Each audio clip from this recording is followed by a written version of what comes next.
En el libro Mensajes Selectos, tomo 1, página 367, la hermana Elena G. de White nos dice: debiéramos orar para que Dios nos revele a nosotros la forma en que Él nos ve, pero no debiéramos cesar de orar una vez que hayamos pedido sencillamente una revelación de nosotros mismos. Debiéramos orar para que Jesús nos sea revelado como un Salvador que perdona los pecados. Es nuestra intención en todo el territorio de la Unión Panameña, desde la misión de Bocas del Toro hasta la misión sureste de Panamá, dedicar una semana al estudio del libro Cómo Dios nos ve. Nuestro propósito será el de fortalecer la espiritualidad en nuestras congregaciones locales y fomentar un ambiente adecuado para la práctica de la mayordomía cristiana. Les invitamos a que nos acompañen iniciando el 16 de mayo y finalizando con un conversatorio el viernes 21, y los horarios serán a partir del 16 de mayo a las 5, de 5 a 6 a.m. y en la noche de 7 a 8 p.m. Los expositores, nuestros invitados especiales, serán el pastor Vladimir Polanco, autor del libro y director de publicaciones teológicas y de la revista Prioridades en nuestra casa publicadora IATPA, y el muy conocido pastor Roberto Herrera, director de mayordomía de la División Interamericana. Estamos absolutamente convencidos de que para Dios no hay nada más valioso que el ser humano y por lo tanto las personas han de ser el centro de todas nuestras iniciativas y programas. Este libro nos ayudará a comprender esto al darnos las siguientes respuestas a algunas interrogantes que se nos presentarán. ¿Cómo ve Dios a los seres humanos? ¿Cuánto vale una persona para Dios? ¿De qué formas Dios ha mostrado su amor por la raza humana? Y una pregunta más que nos desafía directamente: ¿cómo espera Dios que tratemos a nuestros semejantes? También veremos cómo el uso que hacemos de nuestro dinero está directamente vinculado a la forma en que respondemos a dichas interrogantes. Agradecemos a la administración de la División Interamericana por proveernos de este material tan valioso. Que Dios bendiga a cada iglesia donde este material sea estudiado y permita que cada uno de sus miembros estén preparados para el reino de los cielos. Los invitamos, no falten, no se pierdan esta semana que será muy, pero muy especial para sus vidas. Es el deseo de la administración de la Unión Panameña y la de sus campos locales que usted, al participar de este programa, reciba una bendición especial y aprenda cómo Dios lo ve. El Señor le bendiga.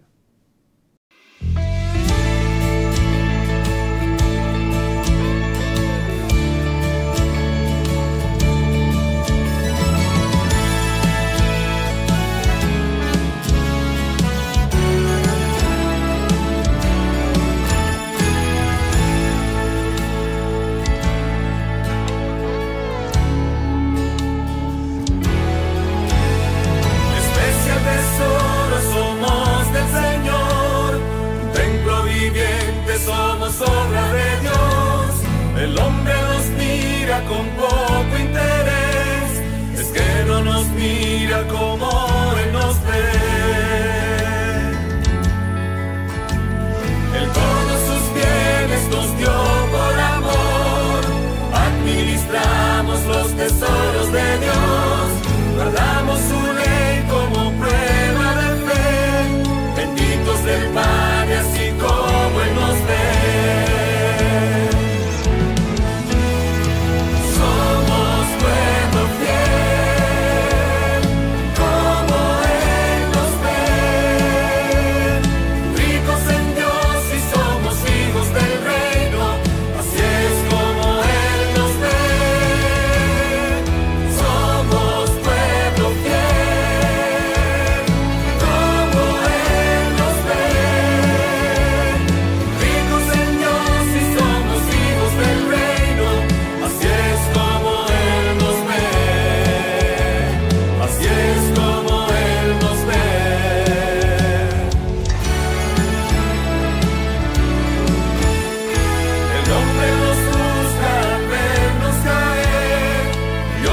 levanta y afirma nuestros pies, aunque pecadores nos mira cual fiel, así es como Él nos ve.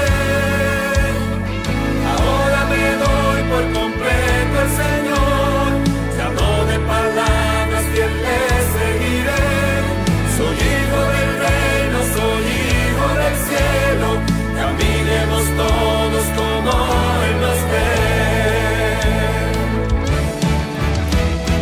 Somos pueblo fiel, como Él nos ve.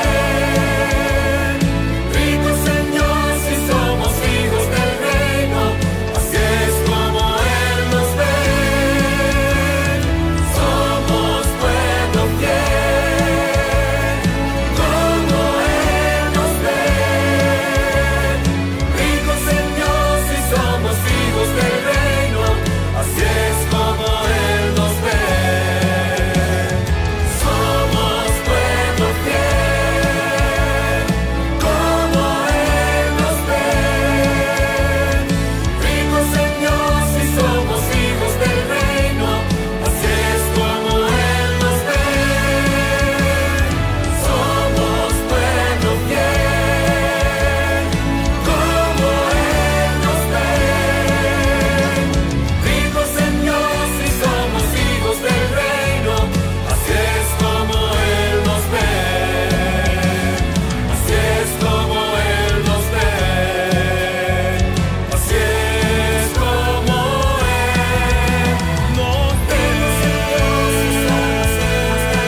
nos ve. Así como Él nos ve.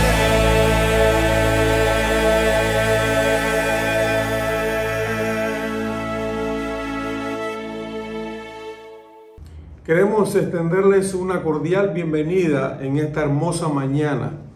Vamos a ir a la presencia de nuestro Dios por medio de la oración. Qué hermoso es empezar el día encomendando nuestra vida a Dios en este hermoso programa que ha iniciado nuestra Unión Panameña. Vamos a orar, le invitamos allí en casa que usted nos acompañe inclinando su rostro para orar. Amado Señor y Padre, glorioso y bendito sea tu nombre en esta hermosa mañana. Gracias porque nos diste la vida y todas las demás bendiciones. En este día martes queremos seguir con el programa del estudio de este hermoso libro. Bendice las personas que estarán liderando este gran programa, que sea una de gran bendición para nuestros hermanos de esta unión. Bendice a cada familia que está reunida a estas horas de la mañana. Que tu Santo Espíritu pueda tomar control de este programa y que haya frutos en nuestras vidas para vida eterna. Quédate con nosotros, te pedimos todo esto en el nombre de Jesús. Amén. ¿Cómo ve Dios a los seres humanos? ¿Cómo espera el Señor que tratemos a nuestros semejantes? El Departamento de Mayordomía de la Unión Panameña presenta el programa Como Él nos ve. Una mirada al lado humano de la Iglesia. Un programa donde verás el gran valor que Dios atribuye a cada persona, el trato digno y respetuoso que merece cada ser humano. Como Dios nos ve. Y ya con nosotros nuestros anfitriones, los pastores Roberto Herrera y Vladimir Polanco, con el tema de la teoría a la práctica. Mis queridos hermanos y amigos, reciban un saludo muy especial de su servidor, el pastor Vladimir Polanco, y del pastor Roberto Herrera. Gracias por estar en sintonía con nosotros y por permitirnos compartir esta serie de estudios basados en el libro Cómo Él nos ve. Ya, pastor Herrera, estamos casi a mitad de estudio del libro. Sí. Hoy vamos a estudiar el capítulo número 5, que se titula De la teoría a la práctica. Y como es nuestra costumbre, vamos a orar para dar inicio a nuestro programa. Padre querido, una vez más queremos pedir tu dirección, suplicarte que tú puedas hablar a través de nosotros y que nuestros oyentes y nuestros lectores podamos, oh Señor, todos juntos convertirnos en creyentes, en personas que no solamente viven la verdad, no solamente la creen, sino que la llevan al día a día. En el nombre de Jesús te lo pedimos. Amén. Amén. Pastor Roberto, el primer concepto que yo quiero que tratemos en este estudio del capítulo número 5 tiene que ver con esto. Vivimos en una sociedad donde vale mucho lo que tú presumes. Si tú tienes un buen carro, entonces tiene más valor. Vale mucho tú tener distintos títulos universitarios. Pero uno de los puntos clave de la lección de hoy es que en realidad para Dios lo que más vale no es lo que yo tenga, no es lo que yo sepa, sino lo que yo haga. Y en una declaración que citamos al inicio de la página 69, allí podemos leer que Jesús, como maestro, fue el embajador de una vivencia religiosa que tenía más que ver con el hacer que con el saber. ¿Cómo usted ve ese planteamiento, pastor? Bueno, yo lo tomo como base para entender que la forma en que Dios nos ve a nosotros es como personas con la capacidad no solo de hablar, sino de actuar. Dios nos ve a nosotros como personas coherentes, emprendedoras, personas que pueden realmente tomar decisiones y echar adelante con su ayuda. Porque si tú miras la forma de enseñar de Cristo, de predicar, era muy práctica. Eran enseñanzas sencillas, directas y sobre todo muy útiles. O sea, con lo que Jesús decía, lo único que se podía hacer era practicarlo. Amen a sus enemigos, perdónense unos con otros. Ese tipo de enseñanza no complica la vida, no invita a filosofar ni a querer explicarla, no. O sea, frente a Jesús, el único llamado es a hacer algo, a actuar. Y como Él enseñaba así, yo he terminado pensando, después de leer este capítulo, que Él nos ve a nosotros con esa capacidad. O sea, a Jesús no se les ocurre que sus hijos son gente que solo hablan. Él, cuando nos ve, dice, no, tú tienes todo el potencial para hacer lo que hay que hacer. De hecho, pastor, a diferencia de maestros contemporáneos a Jesús en su tiempo, Jesús no andaba apurado por presentar una religión complicada, una religión basada en muchísimos textos bíblicos, en grandes tratados teológicos. Era una religión de, ¿ves a un hambriento? Dale pan. ¿Ves a una persona enferma? Ayúdale con su necesidad. ¿Ves a un extraviado? Pues oriéntalo. Y ese concepto que usted menciona, de que Él nos ve a nosotros como individuos que tenemos la capacidad de hacer lo que Él hizo, es precisamente lo que Él le reclama a un grupo que, teniendo que hacer, no lo hizo en Mateo 25. Cuando la gente le pregunta a Jesús, y más adelante en uno de los capítulos hablaremos con más detalle de eso, pero la gente le dice a Jesús, pero yo nunca te vi con hambre, yo nunca te vi enfermo, yo nunca te vi en la cárcel. Entonces Jesús dice, no, es que no era a mí. Cuando se lo hacías a uno de mis hermanos más pequeños, era como si me lo hicieses a mí. O sea, para Jesús, una iglesia que pone en sintonía la práctica con la teoría es el ideal. Y el ser humano, como es natural de usted, de mí, el ser humano tiende a estar en los extremos. Por un lado, tú te puedes encontrar algunos que no quieren saber nada de la Biblia, no quieren saber nada de la verdad, se limitan a, yo le doy comida al pobre y eso es lo que yo tengo que hacer. Bueno, Jesús le daba comida al pobre, multiplicaba los alimentos, pero dice Lucas 20:21 que la gente le decía a él, maestro, sabemos que dices y enseñas rectamente. O sea, lo que él decía Sí, sí, y sí. enseñaba era recto. Sí, sí, O sea, sí, sí. no podemos ahora de no, es que yo lo mío no es compartir, no es predicar, no es enseñar la palabra, lo mío es resolver. No, no, no. Jesús era una perfecta combinación. Entonces, usted tiene gente que rechaza la práctica Sí. y tiene otros que son como los fariseos, grandes teóricos. Sí. Te agarran y te duran 2 horas dándote un gran sermón, Sí. pero luego no accionan bajo ninguna circunstancia. Y no es una problemática solo del tiempo de Cristo. Todavía hoy nosotros batallamos entre la teoría y la práctica. Todavía hoy muchos nos acomodamos en la teoría y otros, como usted dice, se refugian en actos puntuales, ¿no? Pero sin estar seguros si eso tiene una base que lo garantice.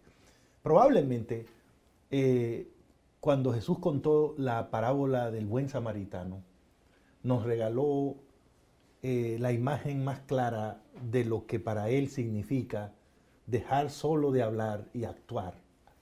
Y actuar. Y todo el capítulo que usted armó, el capítulo 5, es más bien un estudio básico de la parábola.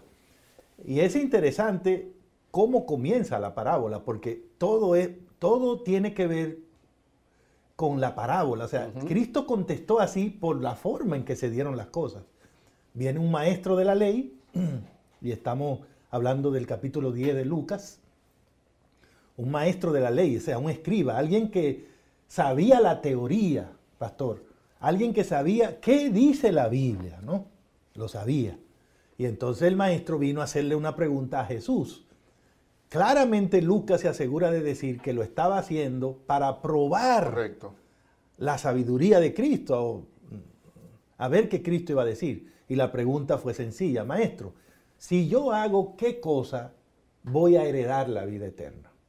Pero el maestro de inmediato, Cristo, se dio cuenta de lo que estaba en el ambiente y decidió regalarle una lección a este señor que ha sido una bendición para nosotros hoy día. Porque todo lo que quiere Cristo es que sus hijos no se queden solo en un lado del asunto. Teoría y práctica. Una religión útil. Y entonces el maestro le contestó con otra pregunta. No, dígame una cosa. ¿Qué dice la ley? O sea, ¿cómo usted lee? Porque Jesús sabía que el hombre se sabía la teoría. Porque Jesús sabía que lo que el hombre necesitaba era incluir la práctica. Entonces lo puso a él mismo a contestar la pregunta. Y el hombre que vino por lana salió trasquilado, porque el que vino a probar a Jesús, cuando Jesús lo probó, cayó redondito, porque no aguantó la oportunidad de demostrar cuánto sabía. Correcto. Y de inmediato el maestro le dijo a Cristo, en el versículo 27, que bueno, pues para guardar la vida eterna lo que tengo que hacer es amar a Dios y amar al prójimo. Y entonces, pues el maestro se limitó a decir, no, pues entonces ve y pon en práctica. Haga eso. Exactamente. O sea, usted está bien. A usted lo único que le falta es hacer, o sea, pasar de la teoría a la práctica. El hombre la teoría la dominaba a la perfección. Usted está bien de teoría. Lo que le faltaba era hacerlo. Sí, sí, esa y cosa. entonces, ¿será que esa es la situación en la que nos encontramos muchos Sí, de, puede ser. de los que tenemos un gran conocimiento religioso? sí, O sea, sí. pregúntame sobre el sábado, te voy a dar todos los textos bíblicos que hablan sobre el sábado. Pregúntame sobre el estado de los muertos, te voy a explicar que el muerto ni se va al cielo ni se va al infierno. Pregúntame lo que debo comer y te voy a citar Los Levítico diezmos, de 11, las Deuteronomio ofrendas. 14, los diezmos y la ofrenda. O sea, Yo sé yo todo. conozco todo Lo que dice la Biblia. lo que dice la Biblia. Ahora, Si cuando es Dios hacer- me mira, Sí, Dios me pregunta, ok, Vladimir, sacaste 100, te lo sabes. sacaste 100, Sí, ¿lo haces? es el punto. Entonces, hermanos, eso es fundamental para nosotros. Tenemos que hacerlo. Y lo interesante, Pastor Roberto, que como somos los humanos, ¿no? El maestro, cuando se ve confrontado con esto, Dijo, no, tengo que, entonces tengo que sacudirme. sí, pues. me voy a sacudir. Sí. Y entonces le dijo al Señor, como él había dicho, ¿no? Que había que amar al prójimo. Sí, sí, sí. Entonces, bueno, ok, ¿y quién es mi prójimo? No, el hombre quería seguir teorizando. Sí, quería seguir teorizando. Sí. Exactamente. Me tumbó gusta mucho aquella, eso. vamos a levantar. Ahora vamos para acá, vamos a debatir aquí. Sí. ¿Quién es mi prójimo? Esa pregunta era un término, era muy discutida en los círculos de aquel entonces. Okay. Permíteme leerte en la página 71 de Como Él Nos Ve, las discusiones que se daban sobre esa pregunta tan sencilla. Okay. ¿Quién es mi prójimo? ¿Qué se decía? Entonces, citamos aquí, por ejemplo, para un fariseo nada más eran prójimos los demás fariseos.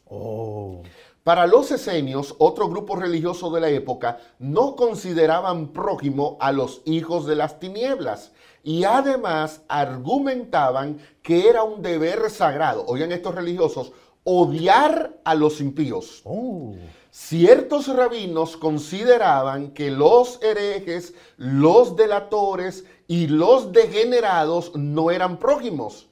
Y por eso había que arrojarlos a una fosa y nadie debía sacarlos de allí. Wow. También decían que tu enemigo no era tu prójimo. En fin, el maestro de la ley quiere conocer la posición de Jesús en torno a esa cuestión.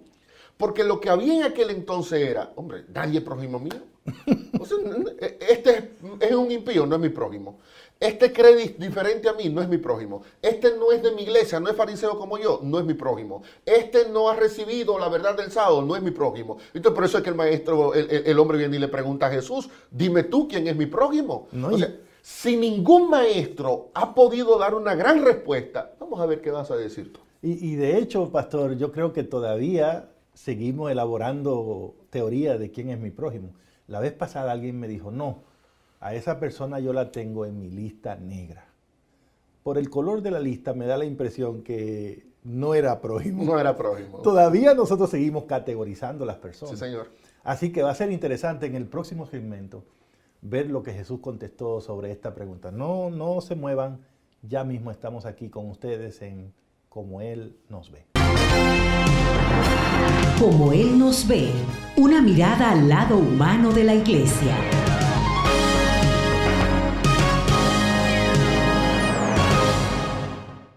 Espero que estén disfrutando como nosotros del estudio del capítulo 5 de Como Él Nos Ve, de la teoría a la práctica. Y aquí quedamos muy revueltos con esa pregunta que el maestro le hizo a Cristo, el escriba, el maestro de la ley, ¿quién es mi prójimo? Pastor, Lucas dice, el evangelista, que de nuevo el maestro se rehusó a dar una respuesta categórica. En otras palabras, a entrar en el can de la teoría y de la filosofía. Pero Jesús esta vez no le preguntó tampoco al Señor qué dice la ley, qué dice lo que él es, sino que decidió contestar con una historia. Y la historia es lo que nosotros conocemos como la parábola del buen samaritano, ¿no? Un hombre que salió de Jericó. ¿Hacia dónde iba el Señor? Hacia Jerusalén, pastor. Sí. Digamos, en el camino fue asaltado, golpeado y casi dejado por muerto. Y entonces, mientras estaba ahí muriendo, pasó un levita, un sacerdote. Estos dos personajes de la alta esfera del mundo religioso judío pasaron, pero consideraron que no tenían el tiempo, ni era de su incumbencia pararse a resolver esa situación o ayudar a la persona. Y en un giro inesperado de la historia, Jesús entonces luego dijo que después que pasó el levita y el sacerdote, dos de los hombres más santos de Israel, entonces después pasó un samaritano. Y el samaritano se detuvo, pastor, y primero dijo Cristo que hizo todo lo que pudo para darle los primeros auxilios al Señor. Le sanó con aceite, con vino, le curó las heridas. Lo tomó, lo montó en su caballo, lo llevó a un lugar donde podía descansar y atenderlo. Se quedó ahí a ver qué hacían con él. Y cuando ya el tiempo llegó que él tenía que irse, pagó una cantidad de dinero para que siguieran dándole los cuidados y dijo que si no era suficiente, volvería, cuando regresara iba a pagar el resto. ¿por qué esta historia de Cristo es tan perturbadora? ¿Qué elementos están ahí que no deberíamos perder porque Cristo la escogió para contestar esa pregunta que generaba tanta controversia? Mira, quizás vamos a comenzar resaltando un elemento que da el mismo intérprete de la ley, porque él le hace una pregunta a Jesús. Jesús le cuenta la historia que usted acaba de relatar y entonces Jesús vuelve y le hace una pregunta a él. Sí. Dime tú, ¿quién fue el prójimo? Y entonces fíjate que el hombre logró dar en el clavo, porque la respuesta que él da en el versículo 37, Lucas 10:37, es que el prójimo el que tuvo compasión. Fue el que tuvo compasión. Sí. Yo demuestro entonces que soy prójimo teniendo empatía con el ser humano, solidarizándome con el dolor y con la tragedia del otro. Y es interesante que en el relato el que tuvo compasión no fue el religioso. El que tuvo compasión es una persona que ni nombre mencionan, pastor. No se dice de dónde era. No se dice su nacionalidad, no se habla de su religión, solo se habla de un hombre samaritano al que ayudaron, okay. que asaltaron. O sea, okay. no se da detalles, no se da detalle de ese hombre. O sea, yo no puedo decir, es que el levita no lo ayudó porque no era judío. No puedo decir, es que el sacerdote no lo ayudó porque era un pagano. No puedo decir, es que no lo ayudaron porque la Biblia no entra en detalle con respecto a esa persona. La Biblia lo da sin nombre, lo da sin raza. Es como para que la Biblia decir, ese individuo somos cualquiera. Todos estamos necesitados de compasión. Todos, sin importar mi iglesia, sin importar mi nacionalidad, sin importar mi raza. Todos necesitamos de compasión. Si realmente yo quiero revelar el lado más humano de mi experiencia cristiana, eso se manifiesta teniendo compasión, pero no teniendo compasión de la persona que yo considero buena, teniendo compasión de una persona que yo ni siquiera sé quién es, porque la compasión no tiene que ver con nacionalidad, no tiene que ver con género, no tiene que ver con criterios religiosos. La compasión es algo que yo como un hijo de Dios reflejo hacia la persona que está atravesando un momento de necesidad, sin importar quién sea esa persona. Así que ese es un elemento clave, pastor. Compasión. Muy bien. Yo no quiero perder que usted notó y nos ayudó a notar a todos que el Señor hizo una pregunta a Cristo, pero al final Cristo le devuelve la pregunta, pero totalmente cambiada. El filósofo pregunta, ¿quién es mi prójimo? Porque el filósofo lo que anda buscando es de dónde se agarra para no hacer nada. Pero Cristo, la pregunta de Cristo es, ¿quién fue prójimo de él? En otras palabras, Cristo está diciendo, lo que debe importarte a ti no es tanto a quién tú debes ayudar, sino a quién estás ayudando, a quién estás mostrándole la compasión que hay en tu corazón. En otras palabras, de nuevo, práctica, de nuevo, haz algo. ¿Con quién estás haciendo algo? Hacia ahí iba la pregunta, ¿no? ¿Quién fue el prójimo? ¿Quién fue de los tres el que hizo algo? Por lo general, nosotros andamos buscando el prójimo. Sí. Y por eso era que el fariseo escogía. Yo escojo, el prójimo es otro así, es otro allá. Pero Jesús dice, no, tú no tienes que andar buscando quién es el prójimo. Tú tienes que ver de quién tú tienes que ser prójimo de otro. Lo que indica entonces que la actitud del ser prójimo no es una actitud pasiva, sino activa. Yo no puedo andar por la vida esperando que otro sea el prójimo mío y que otro venga y me ayude y que otro venga y me consuele. No, Jesús te dice a ti eso, ok, tú, ¿de quién eres prójimo? Bueno, yo soy prójimo de la vecina mía que le ayudo con los niños, pues yo soy prójimo de mi compañero de trabajo que llegó desesperado y yo tuve que dedicar unos minutos para consolarle. O sea, yo soy prójimo cuando actúo en favor del otro. Sí. Y mi prójimo, por lo tanto, es cualquier ser humano que necesite apoyo, compasión, acompañamiento, ayuda, de cualquier índole, especialmente si es para llegar a conocer el amor de Dios. Yo estoy totalmente de acuerdo con lo que usted hizo en el capítulo 5, Pastor Polanco, de movernos a fijarnos en los personajes de la historia.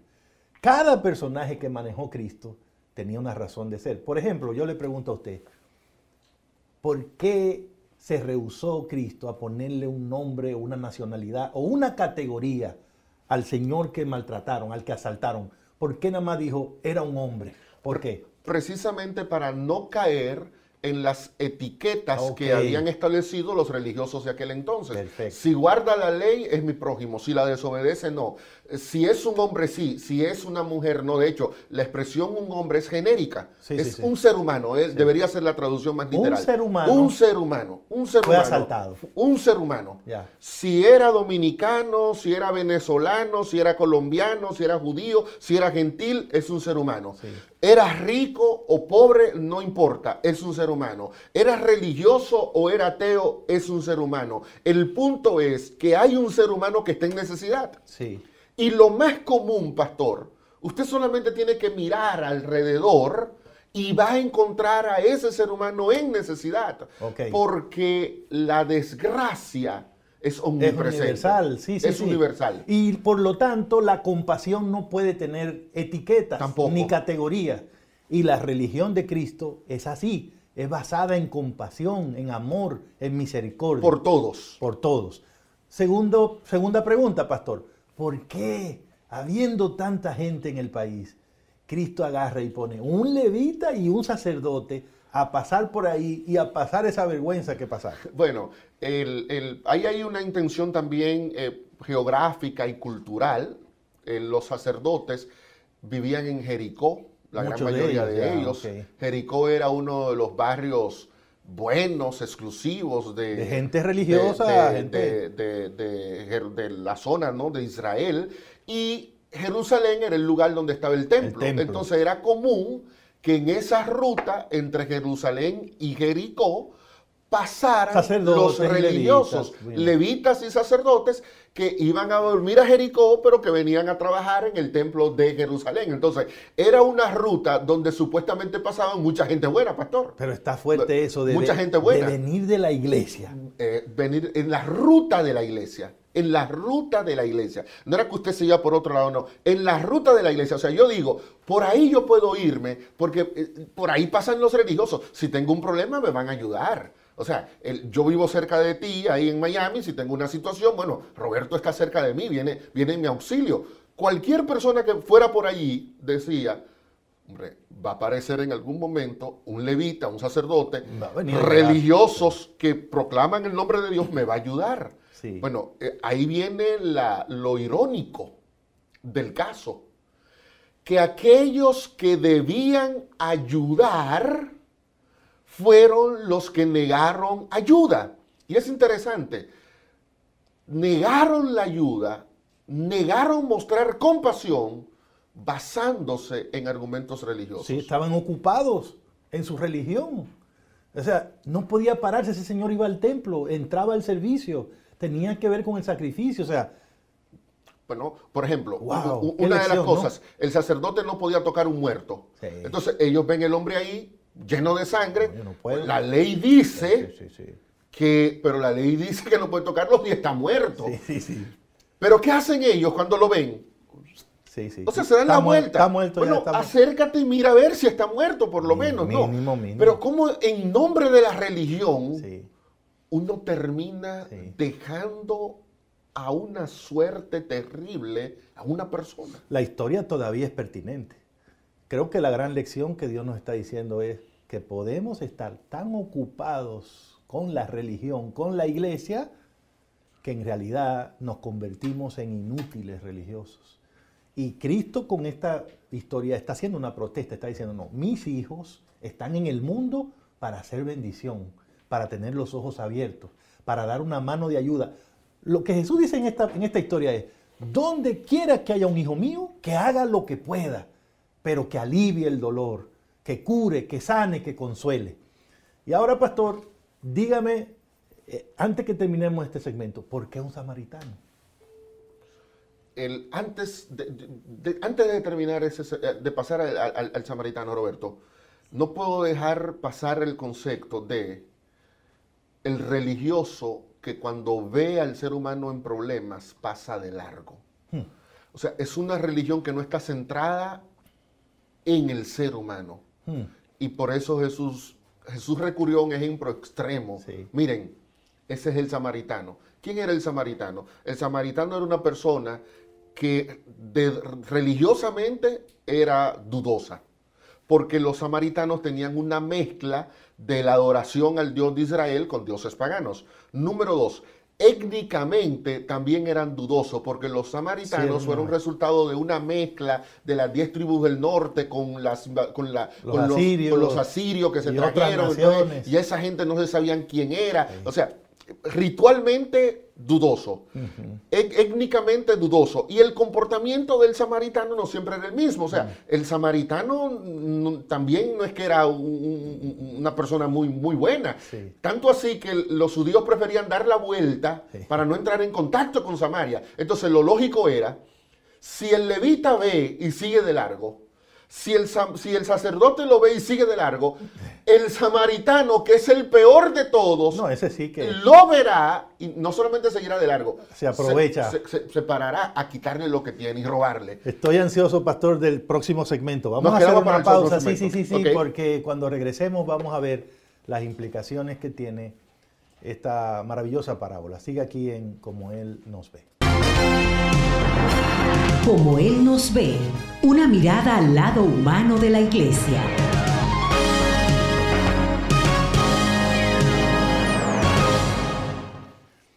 Estoy seguro que ustedes están emocionados, igual que nosotros, mientras vamos desarrollando las ideas que aparecen en el capítulo 5 de la teoría a la práctica. Bueno, pastor, en un ambiente como el que Cristo contó esta parábola, con tantas ideas, teorías que habían, debió ser un impacto emocional cuando apareció este samaritano en la historia, ¿no? Debe ser un golpe fuerte, y sobre todo con los rasgos que lo pintó, con lo que el hombre hizo, ¿no? Yo creo que hasta los mismos discípulos de Cristo no se esperaban el desenlace. Wow. Porque ya en el capítulo 12 de Lucas, ellos le van a decir a Jesús que le mande fuego a los samaritanos y los consuma. Porque que nadie quería a un samaritano. Dice Flavio Josefo que el problema entre un historiador judío contemporáneo a los escritores del Nuevo Testamento, que el problema entre judíos y samaritanos era prácticamente insoluble, porque es que los samaritanos se metieron al templo y le tiraron huesos de muertos y lo contaminaron. Y eso era un sacrilegio, pero grandísimo. Así que nadie esperaba, ni los discípulos de Jesús ni los fariseos, que el samaritano fuera el héroe de la historia. El héroe de la historia. ¡Qué elección! Pero, ¿por qué Jesús resalta esto? Porque Jesús lo que quiere resaltar es la compasión. Y una persona de quien no se espera compasión fue el que actuó con compasión, lo cual indica que esa visión de Dios para con nosotros, de vernos como entes compasivos, puede ser una realidad, pastor, incluso en el más grande de los herejes. Usted no puede decirle a Dios, Señor, es que yo no soy capaz, tú porque no me conoces. Claro, yo conozco a ese samaritano y el samaritano lo fue. No, Señor, mira, es que tú porque no sabes la vida que yo tengo. No, yo sé la vida que tú tienes, pero si yo te digo que el samaritano pudo actuar con compasión, es porque yo estoy seguro que tú también puedes hacerlo. Sabe que a mí me impresiona ver, el maestro era un maestro contando historias, ¿no? Pero Jesús nunca le dice a ellos en la historia, él sabía el prejuicio, Jesús nunca le dice, el samaritano fue el hombre bueno, el samaritano fue... Jesús deja que ellos mismos tengan que decirlo y le pregunta, ¿quién de los tres fue?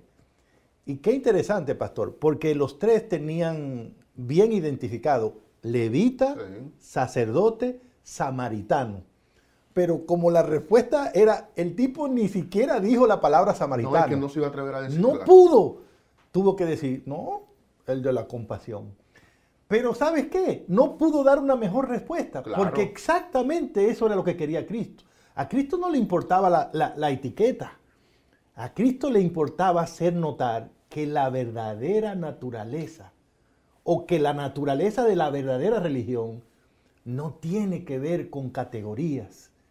No sé, ser cristiano no es ser pastor o anciano de la iglesia, o el que canta, o el que predica, o el que más sabe de Biblia. Eso no tiene nada que ver con la naturaleza de la verdadera religión.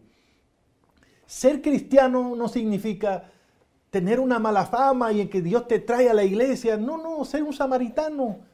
Si no haces la voluntad de Dios, no sirve de nada, como tampoco sirve de nada ser un sacerdote.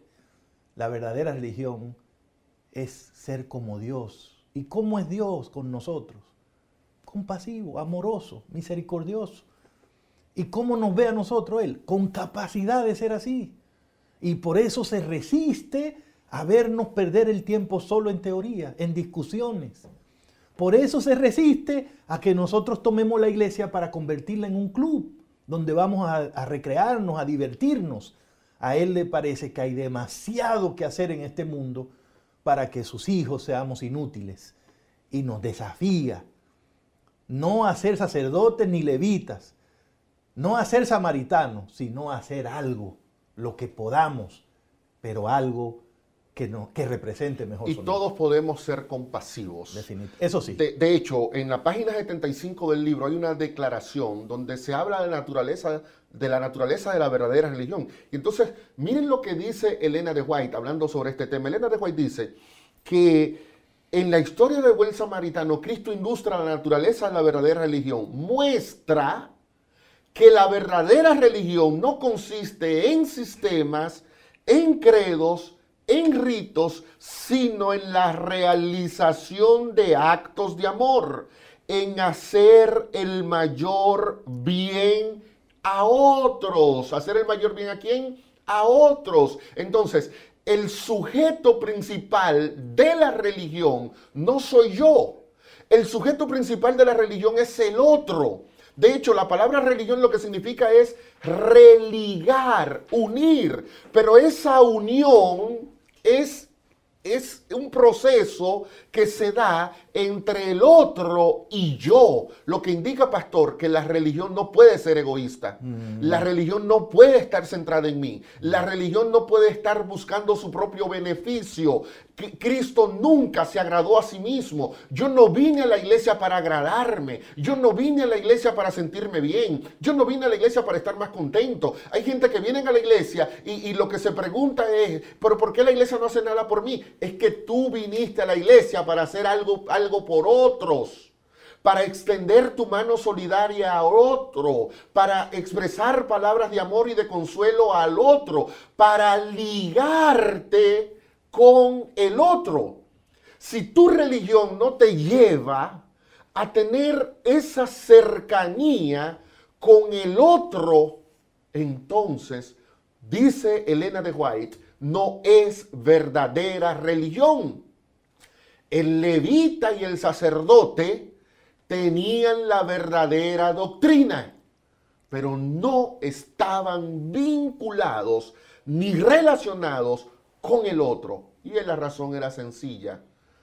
Conocían la verdad en teoría, lo que dice la Biblia, pero no lo hacían. Pero no lo practicaban. Yeah.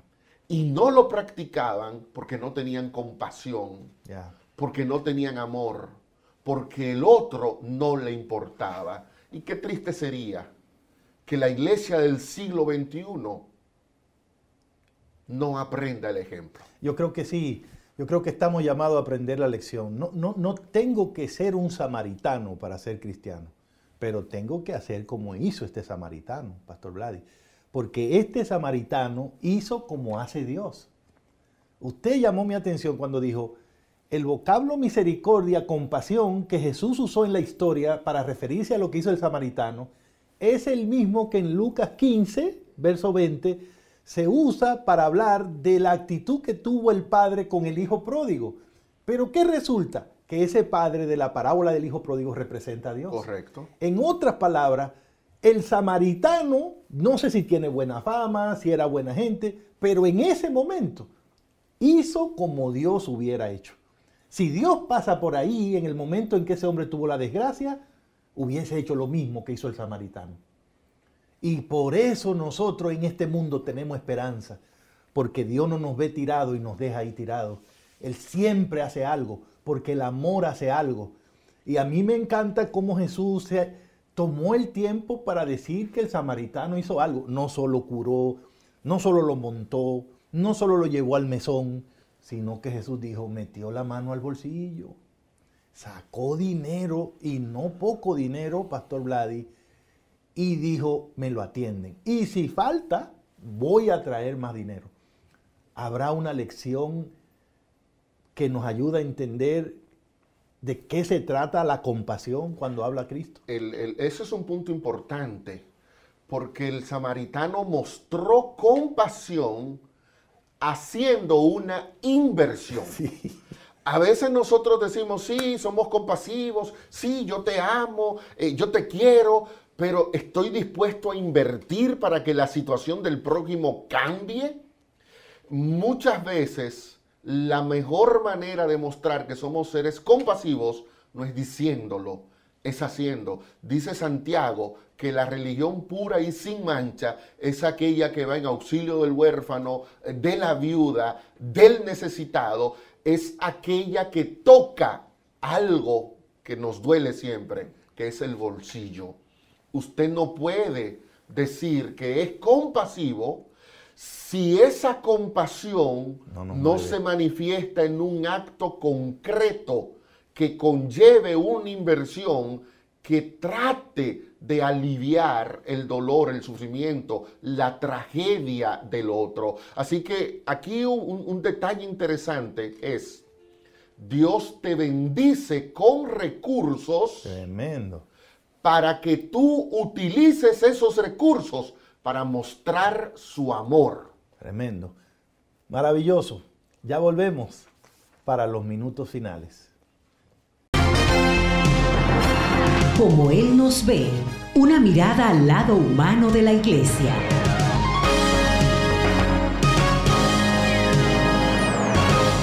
Queridos amigos, gracias por estar ahí. Ha sido una bendición repasar junto el capítulo 5. Pero hay preguntas que cada uno tiene que contestar. ¿Quién eres tú en la historia? ¿El levita? ¿El sacerdote? ¿El samaritano? La respuesta la dan tus prioridades. ¿Cuánto te importa la gente? ¿Estás haciendo algo para mostrarlo? ¿Hasta qué punto tu amor por Dios te mueve a hacer algo por los hijos de Dios? Porque como bien señala el pastor Polanco en este capítulo, al final de esta historia lo que tenemos que entender es que en algún sentido todos nosotros somos ese hombre que fue golpeado y asaltado camino a Jerusalén. Y en ese sentido todos necesitamos un buen samaritano. La buena noticia es que Cristo fue y es ese buen samaritano que vino, pasó por donde nosotros estábamos, se detuvo para ayudarnos, para perdonarnos, para salvarnos. Renunció a todo, a su vida en el cielo, y lo dio todo, incluyendo su vida, para que nosotros pudiéramos recuperar y tener la nuestra. Eso es el buen samaritano, eso es tener compasión y misericordia. Y claro, ese Dios, ese Jesús, tiene toda la moral para decirnos ahora a nosotros, vayan y sean misericordiosos, como Dios es misericordioso. Y ese llamado está en Lucas capítulo 6, verso 36. Podríamos pasarnos la vida entera metidos en la iglesia, jugando a ser cristianos, haciendo programas y sintiéndonos que sabemos mucho de Biblia y teorizando, pero que quede claro para todos nosotros, lo que Cristo espera, lo que ha pedido, lo que Él demanda, es que todos hagamos algo. El que tenga dinero, que aporte dinero. El que pueda algún talento, el que tenga tiempo, que lo ofrezca. el que pueda ayudar al que esté en necesidad. Ahí donde usted está, haga algo para gloria de Dios, porque Dios lo hizo todo por amor a nosotros. Palabra clave de este capítulo: compasión. Jesús tuvo compasión cuando vio a la gente desamparada, sin rumbo, y las orientó. Jesús tuvo compasión de los enfermos y los curó. Jesús tuvo compasión de la gente que no tenía comida y les dio comida.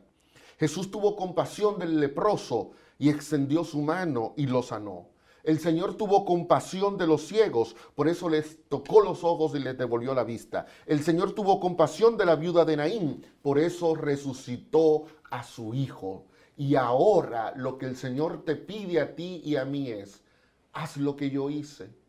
Compasión, pero ¿compasión a qué? A un vehículo, compasión a una casa, compasión por tu prójimo. En la página 79, en el libro decimos: Jesús vino a la tierra porque tuvo compasión de nosotros y para enseñarnos a nosotros a tener compasión de nuestro prójimo. ¿Cómo Dios entonces nos ve? ¿Cómo nos ve? Dios no se identifica ni nos ve a nosotros como los levitas que ignoran el dolor humano, como los sacerdotes que pasan de largo ante la tragedia humana. El Señor nos ve como un reflejo de lo que Él es. Y si Él es compasivo y misericordioso, Él a sus hijos nos ve también así, como los embajadores de la misericordia divina, que andaremos por las esquinas y por las calles de esta tierra mostrándole a la gente que no solo predicamos teoría, sino que sobre todo vivimos la práctica. Gracias por acompañarnos esta vez. Sin duda te vamos a esperar en la próxima entrega de Como Él nos ve. Después de estar en comunión con Dios y escuchar este hermoso mensaje, estamos gozosos y continuamos nuestro día en compañía con Dios. Vamos a inclinar nuestros rostros y vamos a orar. Bendito Dios y amado Padre, te damos gracias por las palabras que recibimos hoy y por el mensaje de este hermoso libro Como Él nos ve. Queremos rogarte de forma muy especial ahora que al continuar nuestro día, al iniciar las horas de las labores cotidianas para nosotros, que recordemos la importancia del mensaje que recibimos. Te queremos también rogar que podamos, como tú nos has enseñado en tu palabra, hacer el bien a todos y poder salir adelante con tu ayuda divina. Gracias por escucharnos, Señor. Todas estas bondades te las pedimos en el nombre de Jesús. Amén.